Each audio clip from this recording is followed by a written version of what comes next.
Hello મિત્રો, આજના વિડિયોમાં આપણે વાત કરીશું ઇન્ફિનિટિવ અને પાસ્ટ પાર્ટિસિપલ વિશે। આનાથી આગલા વિડિયોમાં આપણે જેરેન્ડ અને પ્રેઝન્ટ પાર્ટિસિપલ વિશે જોઈ ગયા છે। મિત્રો, જેમ ગુજરાતીમાં આપણે એક જ વાક્યને બોલવા માટે અલગ અલગ રચના, અલગ અલગ બંધારણનો ઉપયોગ કરીએ છીએ, એમ ઇંગ્લિશમાં પણ એક જ વાક્યને બોલવા માટે અલગ અલગ રચના, અલગ અલગ બંધારણનો ઉપયોગ કરી શકાય છે। એનો જ ભાગ છે જેરેન્ડ, પ્રેઝન્ટ પાર્ટિસિપલ, ઇન્ફિનિટિવ અને પાસ્ટ પાર્ટિસિપલ। આજના વિડિયોમાં આપણે ઇન્ફિનિટિવ શું છે, એનું બંધારણ કઈ રીતે થાય છે, પાસ્ટ પાર્ટિસિપલ શું છે, એના વિશે ડિટેલમાં સમજીશું। મિત્રો, હું છું સેન, સ્વાગત છે તમારું મારી YouTube ચેનલ શીખો ઇંગ્લિશ ગુજરાતીમાં। જે લોકો નવા છે, પહેલી વખત મારા ચેનલનો વિડિયો જોયો છે, એમને વિનંતી કરીશ પ્લીઝ મારા ચેનલને સબસ્ક્રાઇબ કરો, જોડે આપેલા ઘંટડીના બટનને દબાવી રાખો જો તમે કંઈક નવું શીખો।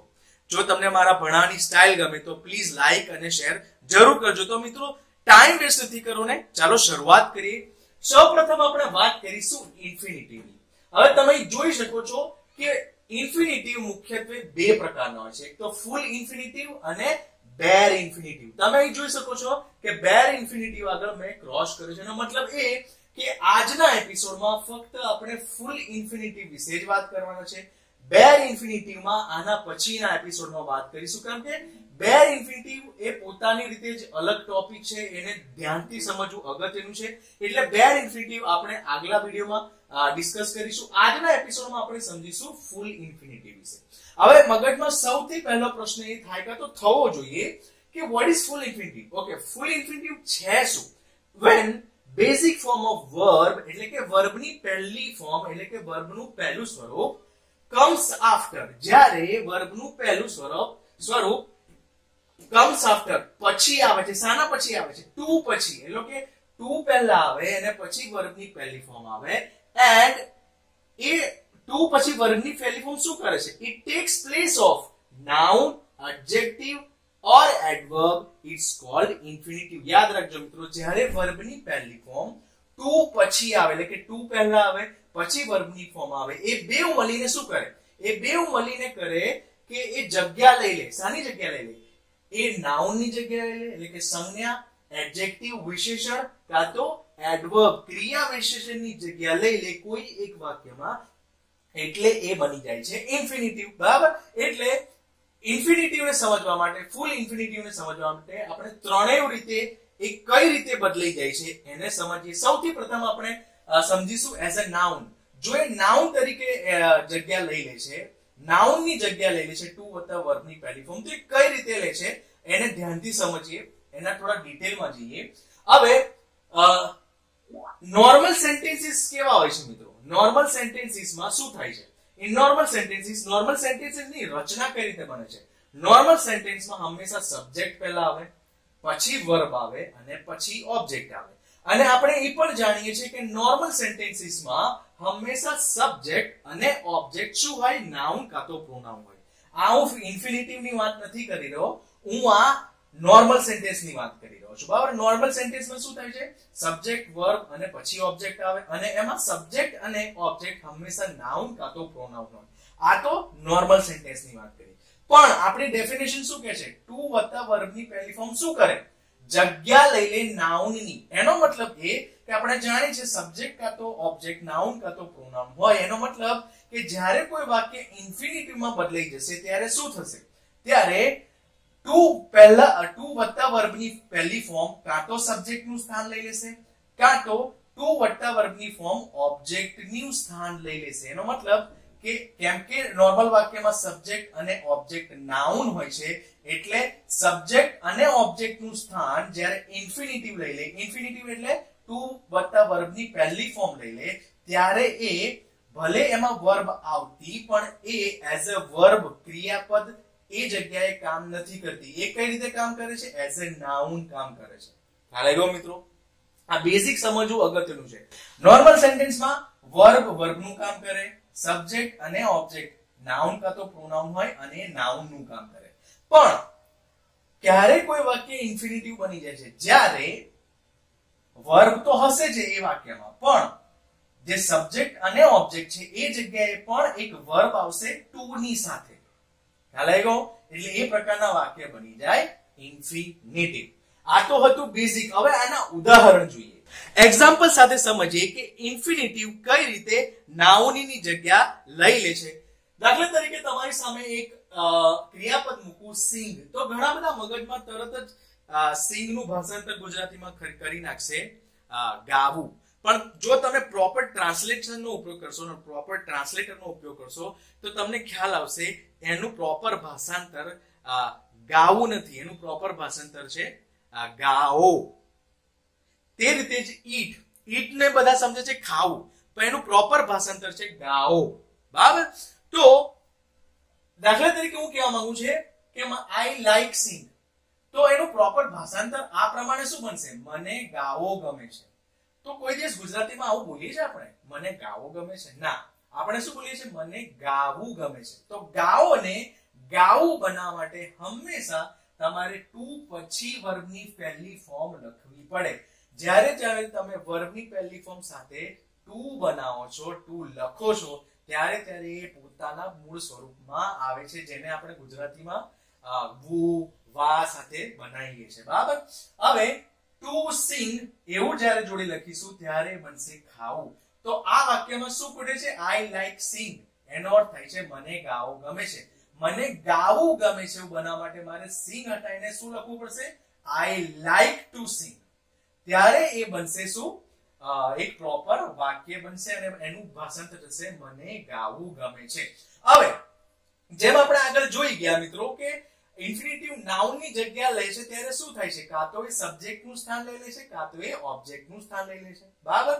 અને કેમ કે સબ્જેક્ટ અને ઓબ્જેક્ટ કાં તો નાઉન હશે કાં તો પ્રોનાઉન હશે, એટલે એ ટુ વત્તા વર્બની જે પણ વર્બ હોય એની પહેલી ફોર્મ એઝ એ વર્બ કામ નથી કરતી, એઝ એ નાઉન કામ કરે છે. બરાબર? એટલે જો તમે આ વાક્યને ધ્યાનથી જુઓ તો આઈ શું છે? સબ્જેક્ટ છે. લાઈક એ આપણો મેઇન વર્બ છે. પણ કેમ કે to sing, I like to sing, ભલે આમાં વર્બ રહેલો છે પણ એ જ્યારે ટુ જોડે આવે છે એટલે ઇન્ફિનિટિવ બની જાય છે અને તમે અહીં જોઈ શકો છો એ ઓબ્જેક્ટના સ્થાને આવે છે. એટલે શું? નોર્મલ જે બંધારણ છે સબ્જેક્ટ વર્બ ઓબ્જેક્ટ, સબ્જેક્ટ અને ઓબ્જેક્ટ નાઉન હોય એ જે રચના છે એને તોડે છે અને આ સાધારણ વાક્ય નહીં અસાધારણ બની જાય છે. એના કારણે જ આ પ્રકારના વાક્યને તમે ઇન્ફિનિટિવ વાક્ય કહી શકો. કેમ? કેમ કે ઓબ્જેક્ટના સ્થાને આવે છે, વર્બ ટુ ની સાથે ઓબ્જેક્ટના સ્થાને આવે છે, એટલે આ પ્રકારના વાક્યને ઇન્ફિનિટિવ વાક્ય કહેવાય. તે જ રીતે દાખલા તરીકે ઈટ નું લિટરલ ગુજરાતી થાય છે ખાવ. તો મારે બોલવું પડશે હી લાઈક ઈટ, એને ખાવો ગમે છે.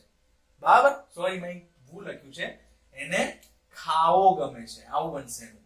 પણ એને ખાવાનું કરવા માટે મારે શું કરવું પડશે? ટુ વત્તા ઈટ લખવું પડશે, એટલે થશે ખાવાનું. તો આ વાક્ય બનશે હી likes to eat. He subject, like again verb અને ટુ ઈટ ઓબ્જેક્ટ ના સ્થાને આવે છે, એટલે નાઉન ની જગ્યાએ આવે છે, એટલે બની જશે ઓબ્જેક્ટ. એટલે આ ઇન્ફિનિટિવ વાક્ય બને. આ તો થઈ આપણે વાત કરી જ્યારે ઓબ્જેક્ટ ના સ્થાને આવે છે. દાખલા તરીકે એકલા સ્વિમ ની વાત કરો ને મિત્રો, તો સ્વિમ નો અર્થ થાય છે તરો. તરો સારી એક્સરસાઇઝ છે. આવી રીતે આપણે બોલીએ છીએ ના, તરવું સારી એક્સરસાઇઝ છે. તરવું કરવા માટે આપણે ટુ સ્વિમ લખવું પડે.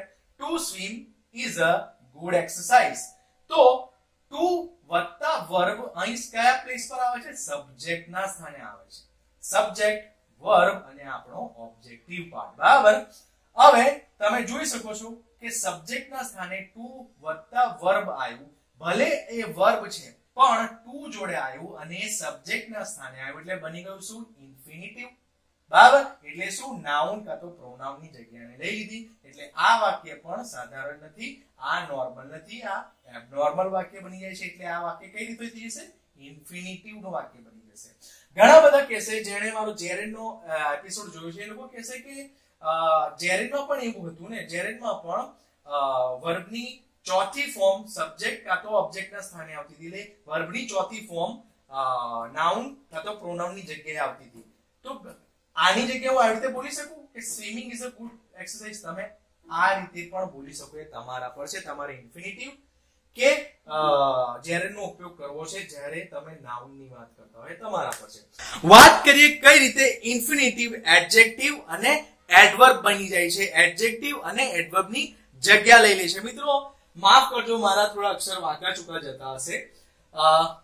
बात करिए एज ए एडजेक्टिव इन्फिनिटिव कई रीते जग्या लई ले छे। तो एक एडजेक्टिव નું કામ શું છે એ જાણવું મહત્વનું છે મિત્રો। તમે જો અહીં સુધી પહોંચ્યા છો જેરેન્ડ સુધી ઇન્ફિનિટિવ સુધી તો મને વિશ્વાસ છે તમને ખ્યાલ હશે કે એડજેક્ટિવ શું છે।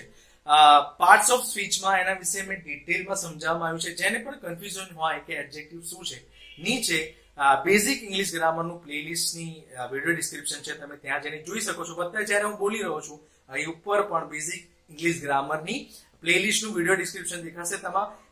તમે એમાં પાર્ટ્સ ઓફ સ્પીચ માં જઈને બધું જોઈ શકો છો કે શું કઈ શબ્દને શું કહેવાય, બરાબર। તો એડજેક્ટિવ નું બેઝિકલી કામ શું હોય છે? એડજેક્ટિવ નું કામ એ હોય છે એક વાક્યમાં કે એ વધારે પડતી કાં તો કંઈક વિશેષ માહિતી આપે છે। શાના વિશે?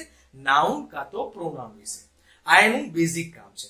પણ કોઈ એક વાક્યમાં ટુ પ્લસ વર્બની ફોર્મ પહેલી ફોર્મ એ એડજેક્ટિવ નું સ્થાન લઈ લે છે। એનો મતલબ શું થાય છે? એનો મતલબ એ કે ટુ વત્તા વર્બની પહેલી ફોર્મ એડજેક્ટિવ નું કામ કરતા એ શું કરે છે? કાં તો નાઉન કાં તો પ્રોનાઉન વિશે અતિરિક્ત માહિતી આપે, એ બની જાય છે ઇન્ફિનિટિવ પ્રકારના વાક્ય। ખ્યાલ આવી ગયો મિત્રો? આને ઉદાહરણ સહિત સમજી લે તમને તરત ખ્યાલ આવી જશે। દાખલા તરીકે હું કહું આઈ ટોલ્ડ યુ, મેં તને કીધું હતું। આ એક પોતાનામાં સંપૂર્ણ વાક્ય છે। જ્યારે કોઈ બે વ્યક્તિ વચ્ચે કોઈ વાત ચાલતી હોય અને એ બે જાણતા હોય કે કયા વિષય વિશે વાત થઈ રહી છે અને એવું કહેવા માંગે કે આઈ ટોલ્ડ યુ, એટલે આ પોતાનામાં એક સંપૂર્ણ વાક્ય છે। આઈ ટોલ્ડ યુ, આઈ શું છે? સબ્જેક્ટ છે, ટોલ્ડ વર્બ છે અને યુ ઓબ્જેક્ટ ના સ્થાને આવે છે, એ પ્રોનાઉન છે, બરાબર। આ તો એક નોર્મલ સેન્ટેન્સ ની વાત થઈ। પણ આપણી ડેફિનેશન શું કહે છે કે ટુ વત્તા વર્બની પહેલી form acts as a adjective. એનો મતલબ એ કે ટુ વત્તા વર્બની પહેલી ફોર્મ શું કરે? નાઉન કાં તો પ્રોનાઉન વિશે એક્સ્ટ્રા ઇન્ફોર્મેશન આપે, તો એ બની જાય છે ઇન્ફિનિટિવ પ્રકારના વાક્ય। કઈ રીતે? દાખલા તરીકે આઈ ટોલ્ડ યુ, એમાં હું વધારે પડતી માહિતી આપી દઉં અને હું કહી દઉં કે મેં તને કીધું હતું, બરાબર। એનો ગુજરાતી એ થાય મેં તને કીધું હતું, તને કીધું હતું। યુ વિશે, યુ ને વિશેષ માહિતી આપતા, યુ વિશે એક્સ્ટ્રા માહિતી આપવામાં કહેવામાં આવ્યું છે કે મેં તને કીધું હતું। શું કીધું હતું? ટુ વેઇટ, રાહ જોવાની। કોને કીધું હતું? યુ ને કીધું હતું। યુ માટે એટલે કે યુ શું છે? નાઉન કાં તો પ્રોનાઉન હોય, એને નાઉન કાં તો પ્રોનાઉન વિશે અતિરિક્ત માહિતી જે આપે એને કહેવાય એડજેક્ટિવ। ઇન્ફિનિટિવ માં શું થાય છે કે ઇન્ફિનિટિવ એટલે કે ટુ વત્તા વર્બની પહેલી ફોર્મ એડજેક્ટિવ નું સ્થાન પણ લઈ લે છે। એટલે એ શું કરે છે? એ શું કરે છે? સબ્જેક્ટ કાં તો ઓબ્જેક્ટ એટલે કે નાઉન કાં તો પ્રોનાઉન વિશે અતિરિક્ત માહિતી આપે છે ટુ વત્તા વર્બની પહેલી ફોર્મ। ભલે વર્બ છે પણ જ્યારે ટુ જોડે કામમાં આવે છે, જ્યારે ઇન્ફિનિટિવ તરીકે એડજેક્ટિવ નો ભાગ ભજવે છે ત્યારે એ નોર્મલ સેન્ટેન્સ તરીકે ચાલતું નથી, એ ઇન્ફિનિટિવ સેન્ટેન્સ બની જાય છે। ખ્યાલ આવ્યો? દાખલા તરીકે કહેવામાં આવે છે આઈ ટોલ્ડ યુ, યુ ને શું કીધું હતું? યુ ને કહેવામાં આવ્યું હતું યુ વિશે અતિરિક્ત માહિતી આપવામાં આવી હતી કે ટુ વેઇટ, મેં તને કીધું હતું શાના માટે? રાહ જોવા માટે। યુ એટલે કે પ્રોનાઉન વિશે અતિરિક્ત માહિતી છે, પ્રોનાઉન ને વિશેષ કોઈ બાબત કહેવામાં આવી છે અતિરિક્ત રીતે, એટલે બની જાય છે એડજેક્ટિવ। દાખલા તરીકે બીજું ઉદાહરણ કહું I have no time, I subject, have verb, no time એ ઓબ્જેક્ટ ના સ્થાને આવી ગયું, બરાબર। પણ દાખલા તરીકે હું અતિરિક્ત માહિતી આપતા આવું કહું આઈ હેવ નો ટાઈમ, મારી પાસે ટાઈમ નથી, પણ ટાઈમ કેમ નથી એને હું વધારે માહિતી આપતા કહું છું કેમ ટાઈમ નથી? I have no time, time નથી ખાવા માટે। ટુ ઈટ, ટુ વત્તા વર્બની પહેલી ફોર્મ ઇન્ફિનિટિવ નો ઉપયોગ નો ટાઈમ વિશે અતિરિક્ત માહિતી આપવા માટે, એટલે બની જાય છે એડજેક્ટિવ। દાખલા તરીકે બીજું વાક્ય જોઈએ he has a great ability, subject, verb, ability એ આપણો ઓબ્જેક્ટ બની ગયો। પણ એનામાં એક સરસ ability છે, સક્ષમતા છે। હવે એનામાં સક્ષમતા છે, એનામાં કઈ સક્ષમતા છે? એને વધારે પડતી એટલે કે નાઉન કાં તો પ્રોનાઉન વિશે અતિરિક્ત માહિતી આપતા જો હું એવું કહું he has a great ability for what? Any ability શું છે એના વિશે અતિરિક્ત માહિતી આપતા સબ્જેક્ટ કાં તો ઓબ્જેક્ટ, નાઉન કાં તો પ્રોનાઉન વિશે અતિરિક્ત માહિતી આપતા હું કહું છું he has a great ability to paint, ચિત્રકામ કરવાની કળા એનામાં છે, અતિરિક્ત માહિતી આપવામાં આવી છે આના વિશે, એટલે બની ગયું એડજેક્ટિવ. ખ્યાલ આવ્યો? એડવર્બ વાત કરીએ, ઇન્ફિનિટિવ એડવર્બ ક્યારે બની જાય છે? જ્યારે ટુ વત્તા વર્બની પહેલી form modifies or qualifies or give extra information about verb, adjective or adverb. આપણે જાણીએ છીએ મિત્રો, એડવર્બ એક એવા શબ્દ હોય છે, એડવર્બ એવા શબ્દ હોય છે જે વર્બ કાં તો એડજેક્ટિવ કાં તો એડવર્બ ને જ વધારે પડતી માહિતી આપે. વર્બ, એડજેક્ટિવ કાં તો એડવર્બ વિશે જ વધારે પડતી માહિતી આપે એવા શબ્દોને કહીએ છીએ આપણે એડવર્બ. બરાબર? દાખલા તરીકે હું એક ઉદાહરણ આપું કે she booked ticket. તેણીએ ટિકિટ બુક કરી. Subject, verb, object. આ સિમ્પલ એક સેન્ટેન્સ છે. પણ દાખલા તરીકે તેણીએ ટિકિટ બુક કરી. બુક કેમ કરી? એટલે બુક શું છે? વર્બ છે. બુક કેમ કરી એને હું અતિરિક્ત માહિતી આપતા જો એવું કહું, she booked ticket for what? To go. To વત્તા વર્બની પહેલી ફોર્મ એટલે કે ઇન્ફિનિટિવ નો ઉપયોગ કરવામાં આવ્યો વર્બ વિશે. બુક કરવાની જે ક્રિયા થઈ એ બુક કેમ કર્યું, બુક કરવાની ક્રિયા કેમ કરવામાં આવી એના માટે અતિરિક્ત માહિતી આપતા હું ટુ વત્તા વર્બની પહેલી ફોર્મ નો ઉપયોગ કરીને કહું છું she booked ticket to go to Delhi. Verb વિશે જે શબ્દ અતિરિક્ત માહિતી આપી દે એ શું બની જાય? એડવર્બ બની જાય. અને આ સંજોગમાં કેમ કે આપણે ટુ વત્તા વર્બની પહેલી ફોર્મ નો ઉપયોગ કર્યો છે એટલે શું બની ગયું? ઇન્ફિનિટિવ બની ગયું. હવે ટુ દિલ્હી કેમ લખ્યું એ પ્રેપરેશન ના એપિસોડમાં ટુ પછી ટુ ના અને ફોર ના ડિટેલમાં ઉપયોગ જણાવવામાં આવ્યા છે. જેને પણ ટુ દિલ્હી કેમ લખ્યું છે એ જાણવું હોય તમે પ્રેપરેશન ના પ્લેલિસ્ટમાં જઈને જોઈ શકો છો. બીજું ઉદાહરણ કહું, he reads to improve English. દાખલા તરીકે હું ખાલી આટલું કહું, he reads, એ વાંચે છે. ઓકે, બરાબર છે, ત્યાં સુધી બરાબર છે. પણ એ કેમ વાંચે છે? વાંચવાની ક્રિયા કેમ કરે છે? To improve. ટુ વત્તા વર્બની પહેલી ફોર્મ વર્બ વિશે અતિરિક્ત માહિતી આપી દીધી એટલે બની ગયું એડવર્બ. દાખલા તરીકે ત્રીજું ઉદાહરણ જોઈએ, સુનિલ ran. સુનિલ દોડ્યો. પણ હું દોડવાની જે ક્રિયા થઈ એના વિશે વધારે પડતી માહિતી આપતા આવું કહું, Sunil ran to say. Sunil દોડ્યો પણ કેમ? કહેવા માટે. ઇન્ફિનિટિવ નો છેલ્લો ઉપયોગ જોઈએ. ઇન્ફિનિટિવ નો છેલ્લો ઉપયોગ છે એઝ સબ્જેક્ટ કોમ્પ્લિમેન્ટ. તો સૌથી પહેલા મગજમાં ઘણા બધાના પ્રશ્ન એ થશે કે કોમ્પ્લિમેન્ટ નો અર્થ શું થાય? કોમ્પ્લિમેન્ટ નો અર્થ થાય to extra features, sorry give લખવાનું રહ્યું છે, to give extra features to something. Extra feature એટલે કે એક્સ્ટ્રા કોઈ બાબત કહેવામાં આવે કોઈક વસ્તુ વિશે, કોઈક વ્યક્તિ વિશે, એને કહેવાય એક્સ્ટ્રા ફીચર એટલે કે કોમ્પ્લિમેન્ટ કરી. દાખલા તરીકે હું કહું તેણી એક સ્ત્રી છે, તો એ તો એ નોર્મલ વાક્ય થયું. પણ દાખલા તરીકે હું એમાં વધારે પડતા એક્સ્ટ્રા ફીચર તેણી એટલે કે સબ્જેક્ટ વિશે, હંમેશા કોમ્પ્લિમેન્ટ સબ્જેક્ટ વિશે જ હોય. તો સબ્જેક્ટ વિશે હું એક્સ્ટ્રા ફીચર આપતા કહું કે તેણી એક સુંદર સ્ત્રી છે. તો આજે સુંદર શબ્દ બોલ્યો ને એ કોમ્પ્લિમેન્ટ થઈ ગયું. એ એક્સ્ટ્રા ફીચર દર્શાવે છે સબ્જેક્ટ વિશે, તેણી વિશે. તો એવા પ્રકારના શબ્દોને કહેવાય કોમ્પ્લિમેન્ટ. હવે ટુ વત્તા વર્બની પહેલી ફોર્મ એટલે કે ઇન્ફિનિટિવ નો ઉપયોગ એઝ એ સબ્જેક્ટ કોમ્પ્લિમેન્ટ પણ થાય છે. અને આવા પ્રકારના વાક્યમાં એક મહત્વની બાબત યાદ રાખજો, in this kind of sentence to be verbs will be main verb. જેટલા પણ ટુ બી વર્બ છે, is, am, are, was, were, આ બધા જે ટુ બી વર્બ છે એ હંમેશા આ પ્રકારના વાક્યમાં મેઇન વર્બ નું કામ કરે છે. દાખલા તરીકે એક વાક્ય કહું, હર જોબ. બરાબર, her job is to assist you. અત્યારે આને ના જોશો. હર શું છે? આપણો સબ્જેક્ટ છે. ઇઝ આપણો શું છે? મેઇન વર્બ છે. અને શાના વિશે, કોના પર ક્રિયા થઈ રહી છે? યુ, એટલે આપણો ઓબ્જેક્ટ છે. હવે આપણી ડેફિનેશન શું કહે છે કે ટુ વત્તા વર્બની પહેલી ફોર્મ શું કરે?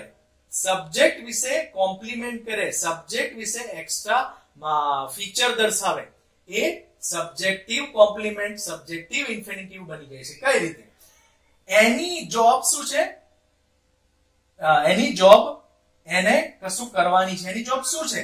એટલે આ જે સબ્જેક્ટ છે એના વિશે અતિરિક્ત માહિતી આપતા કહેવામાં આવ્યું છે કે એની જોબ સબ્જેક્ટની જોબ શું છે આસિસ્ટ કરવું આને એટલે સબ્જેક્ટ વિશે અતિરિક્ત સબ્જેક્ટ વિશે એક્સ્ટ્રા ફીચર દર્શાવવામાં આવ્યું છે સબ્જેક્ટ વિશે શું એક્સ્ટ્રા ફીચર છે કે એની જોબ એ છે કે એને આસિસ્ટ કરવાનું એને બરાબર ને જ્યારે કોઈ પણ વર્બ ટુ વત્તા વર્બની પહેલી ફોર્મ એક્સ્ટ્રા કા તો એક્સ્ટ્રા ફીચર કા તો એઝ અ કોમ્પ્લિમેન્ટ કામ કરે એવા પ્રકારના વાક્યોમાં પણ ઇન્ફિનિટિવ નો ઉપયોગ કરવો જ પડે છે બીજું ઉદાહરણ જોઈએ દાખલા તરીકે હું કહું my dream is to open business my dream subject is main verb business એ આપણો ઓબ્જેક્ટ બરાબર આ તો એક સાધારણ વાક્ય છે પણ હું જ્યારે સબ્જેક્ટ વિશે એક્સ્ટ્રા ફીચર દર્શાવતા કહું છું કે મારું ડ્રીમ શું છે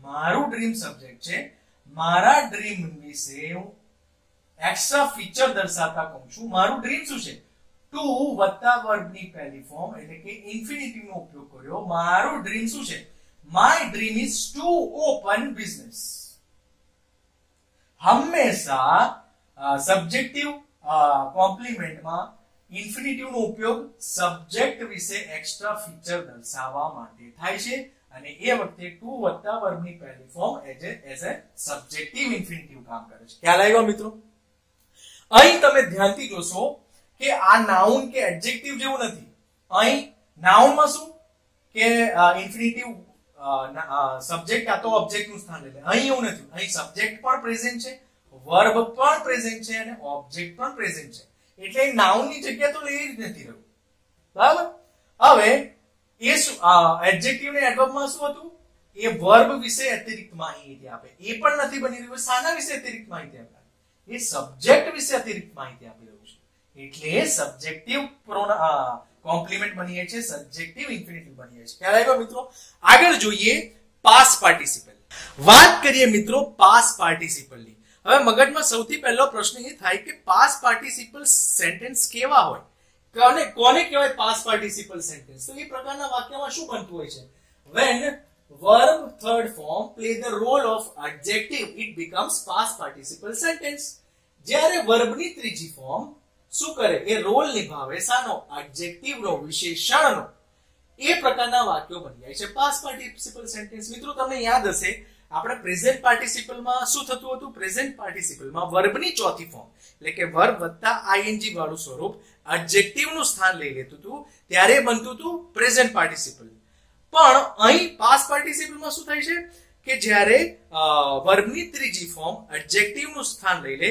તો એ બની જશે પાસ્ટ પાર્ટિસિપલ બરાબર એડજેક્ટિવ નું સ્થાન લઈ લેશે મિત્રો આપણે ઘણી વખત વાત કરી ચૂક્યા છે કે એડજેક્ટિવ એટલે શું જ્યારે કોઈ શબ્દ નાઉન કા તો પ્રોનાઉન વિશે અતિરિક્ત માહિતી આપે એ બની જાય છે એડજેક્ટિવ એનો મતલબ કે વર્બની ત્રીજી ફોર્મ જ્યારે નાઉન કા તો પ્રોનાઉન વિશે અતિરિક્ત માહિતી આપી દેશે એ પ્રકારના વાક્યને કહેવાશે પાસ્ટ પાર્ટિસિપલ સેન્ટેન્સ બરાબર દાખલા તરીકે એક ઉદાહરણ કહું કે આઈ હેલ્પ્ડ અ વુમન હેલ્પ બરાબર આ પણ ત્રીજું ફોર્મ જ છે આઈ હેલ્પ્ડ અ વુમન મેં એક સ્ત્રીને મદદ કરી આ તો નોર્મલ સેન્ટેન્સ આઈ verb subject help verb woman આપણો ઓબ્જેક્ટ પણ દાખલા આપણું ડેફિનેશન શું કહે છે જ્યારે વર્બની ત્રીજી ફોર્મ એડજેક્ટિવ બની જાય એનો મતલબ કે આના વિશે કા તો આના વિશે સબ્જેક્ટ કા તો ઓબ્જેક્ટ વિશે એટલે કે નાઉન કો તો પ્રોનાઉન વિશે અતિરિક્ત માહિતી આપી દે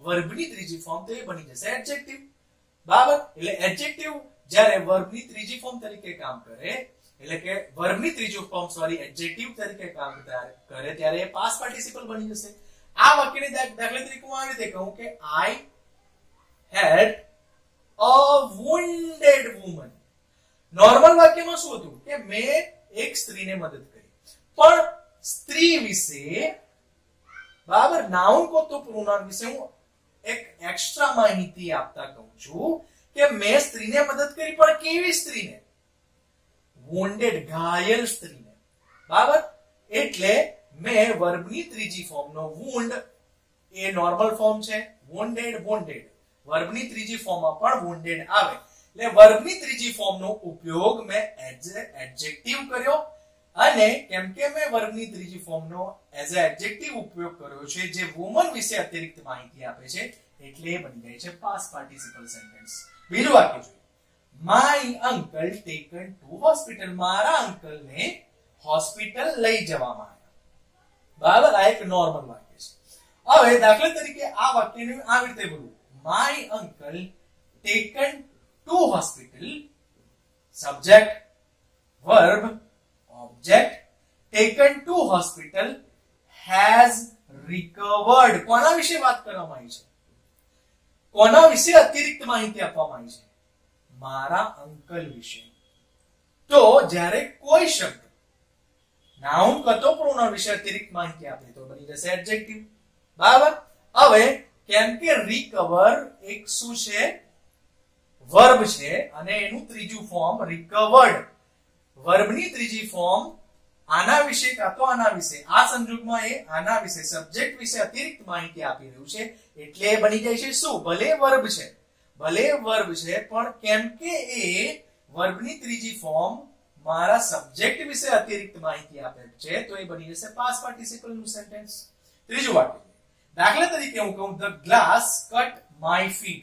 the glass subject, cut verb, my feet object. આ એક નોર્મલ વાક્ય છે. પણ દાખલા તરીકે હું કહું ગ્લાસ પણ કેવો? The broken glass. જે ગ્લાસ તૂટી ગયો હતો ને એ ગ્લાસ. બરાબર. The broken glass cut my feet. મેં ગ્લાસ એક નાઉન છે એના વિશે મેં અતિરિક્ત માહિતી આપી દીધી કે ગ્લાસ કેવો? Broken glass. બ્રેક એ નોર્મલ વર્બ નું પહેલું સ્વરૂપ છે. બ્રેક, broke past અને broken એ વર્બની ત્રીજી ફોર્મ. એટલે અહીં આપણે વર્બની ત્રીજી ફોર્મનો ઉપયોગ કર્યો છે. બરાબર. The broken glass. હવે આ વર્બની ત્રીજી ફોર્મ શું કામ કરી રહી છે? ગ્લાસ વિશે અતિરિક્ત માહિતી આપી રહી છે, નાઉન વિશે અતિરિક્ત માહિતી આપી રહ્યું છે એટલે બની જશે એડજેક્ટિવ. અને કેમ કે વર્બની ત્રીજી ફોર્મ છે એટલે આ પાસ્ટ પાર્ટિસિપલ નું સેન્ટેન્સ બની ગયું. ખ્યાલ આવ્યો મિત્રો? તો મિત્રો આ હતા ઇન્ફિનિટિવ અને પાસ્ટ પાર્ટિસિપલ. આજના એપિસોડમાં આપણે ફૂલ ઇન્ફિનિટિવ વિશે વાત કરી. મળીએ આગલા એપિસોડમાં ડેર ઇન્ફિનિટિવ સાથે. ત્યાં સુધી ધન્યવાદ.